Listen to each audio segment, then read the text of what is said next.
जय हिंद, नमस्कार। मैं मोहन पाठक और आज ब्रिक्स के ऊपर बात करेंगे कि ब्रिक्स में शामिल होने के लिए पाकिस्तान क्यों तड़पड़ा रहा है। आपको पता है कि पाकिस्तान की हालत आज के समय में बिल्कुल भिखमंगा वाला हो चुका है। तो नल्ले पाकिस्तान की अगर हम बात करेंगे तो ये पाकिस्तान जो है ब्रिक्स में शामिल होना चाहता है। ब्रिक्स क्या है? ब्रिक्स ब्राज़ील, रूस, भारत, चीन और दक्षिण अफ्रीका का एक समूह है।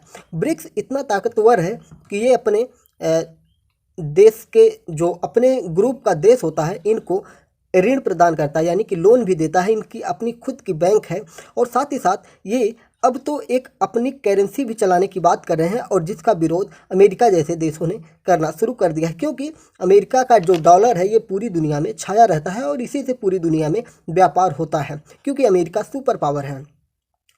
तो ब्रिक्स के जो देश हैं ये आपस में व्यापार करने के लिए एक अपनी अलग से करेंसी भी चलाने की बात कर रहे हैं। साथ ही साथ ब्रिक्स अपने ग्रुप के देशों को लोन देता रहता है, और जिसकी वजह से पाकिस्तान भी इसके लिए लालायित है और किसी भी प्रकार से वो इसमें शामिल होना चाहता है। हालांकि इससे पहले भी कई बार वो शामिल होने का प्रयास कर चुका है। तो 2023 में ब्रिक्स का सम्मेलन साउथ अफ्रीका में होने वाला है, दक्षिण अफ्रीका में होने वाला है। और दक्षिण अफ्रीका की अगर हम बात करेंगे तो ये 2010 में शामिल हुआ था ब्रिक्स के अंदर, और बताया जाता है कि 2050 तक वैश्विक अर्थव्यवस्था पर ब्रिक्स अपनी बहुत ही मजबूती से बढ़ने वाली अर्थव्यवस्थाओं में से एक हो चुका है। तो ब्रिक्स में देशों की संख्या में ब्राज़ील, रूस, भारत, चीन और दक्षिण अफ्रीका है। ठीक है, तो आइए ब्रिक्स के बारे में थोड़ी सी जानकारी लेते हैं कि ब्रिक्स है क्या। ब्रिक्स में ब्राज़ील के अगर प्रमुख नेता की बात करेंगे तो वर्तमान में राष्ट्रपति लूला डा सिल्वा हैं। रूस की बात करेंगे तो राष्ट्रपति व्लादिमीर पुतिन हैं। भारत की बात करेंगे तो भारत के प्रधानमंत्री नरेंद्र मोदी हैं। और चीन की बात करेंगे तो राष्ट्रपति शी जिनपिंग हैं।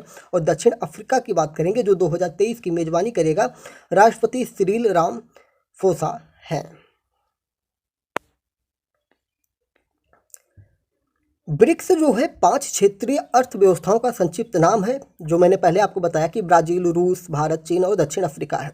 गोल्डमैन सैक्स अर्थशास्त्री जिम ओनील द्वारा 2001 में पहले 4 को शुरू करने में, यानी कि ब्रिक को शुरू किया गया था, तब उसमें ब्रिक्स नहीं था, के रूप में समूहित किया गया था, जिन्होंने 2050 तक वैश्विक अर्थव्यवस्था पर सामूहिक रूप से हावी होने वाली सबसे बड़ी संस्था के रूप में इसको माना है। बात यह है ना दोस्तों कि जो ब्रिक्स है ये अपने दम पे काम करता है। अगर ब्रिक्स के अलावा भी दुनिया में बहुत सारी संस्थाएं हैं, लेकिन जितना ब्रिक्स का दबदबा है उतना किसी और का नहीं है, क्योंकि ब्रिक्स एक तरह से आप एथेंटिक और प्रामाणिक समझ सकते हैं। जैसे चाइना वालों का भी एक ग्रुप है, लेकिन इसकी ज़्यादा चर्चा नहीं होती है, और जो विदेशी मीडिया होती है वो भी उतना इसको तवज्जो नहीं देती है। लेकिन ब्रिक्स को लेके आप ब्रिक्स जैसे ही सर्च मारेंगे, आपको पूरी दुनिया की जितनी भी मीडिया है सब में ब्रिक्स का आपको जलवा दिखाई देगा।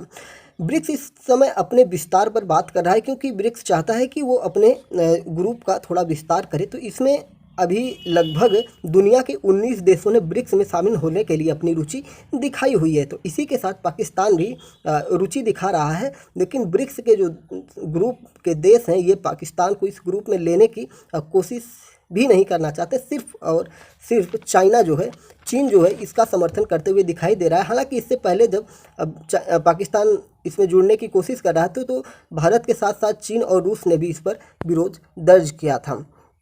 ये मामला निकल के कहाँ से आया?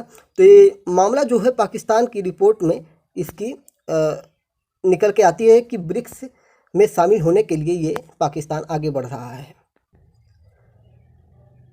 पाकिस्तान टुडे एक पत्रिका है जो पाकिस्तान में चलती है, उसी ने इसमें बताया कि जो 19 देश शामिल होने की बात कर रहे हैं उनमें एक पाकिस्तान भी दिखाई दे रहा है। फिर बिजनेस स्टैंडर्ड पत्रिका है, मतलब जितनी भी पाकिस्तान की संस्थाएं हैं उन संस्थाओं ने इसके बारे में जानकारी दी है।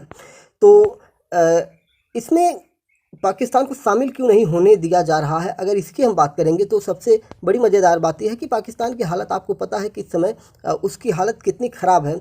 और जो भी ब्रिक्स के देश हैं वो चाहते हैं कि उनके साथ वही देश हिस्सा लें, वही देश इसमें शामिल हो जिनकी स्थिति अच्छी हो। और अगर उन्हें आप ऋण देने की कोशिश भी कर रहे हैं, यानी कि ऋण दिया जा रहा है, तो वो उस ऋण का अच्छे से उपयोग कर सकें और उससे जो ब्रिक्स है उसका कुछ लाभ हो सके। लेकिन पाकिस्तान की हालत इतनी ख़राब है कि अगर उसको ब्रिक्स लोन भी देता है, आपको पता है कि अगर पाकिस्तान ब्रिक्स से जुड़ जाता तो लगभग उसे 100 अरब अमेरिकी डॉलर मिलने की बात हो सकती है। इतना उधार उसको मिल सकता है और इसी के चक्कर में, सिर्फ वो पैसों के चक्कर में आ रहा है।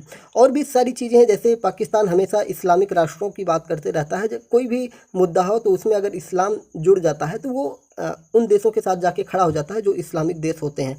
ये सारी चीज़ें ब्रिक्स के जो ग्रुप के देश हैं उनको भी नागवार गुजर रही है, क्योंकि पाकिस्तान का कोई भरोसा नहीं। फिर कभी मतलब एक विश्वसनीयता जो होती है ना, तो पाकिस्तान की विश्वसनीयता वैश्विक स्तर पर नहीं है जिस प्रकार से भारत की है, अन्य रसिया जैसे देशों की है। तो यही सारी चीज़ें ब्रिक्स में शामिल होने से पाकिस्तान को रोक रही है।